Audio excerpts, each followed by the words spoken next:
Had this for 4 months, I'd like to say.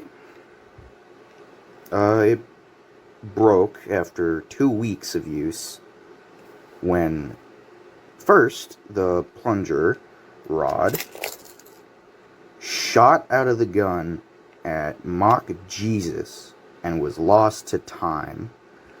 And also, when bullets keep getting caught by the revolving mechanism because the bullets are not molded properly.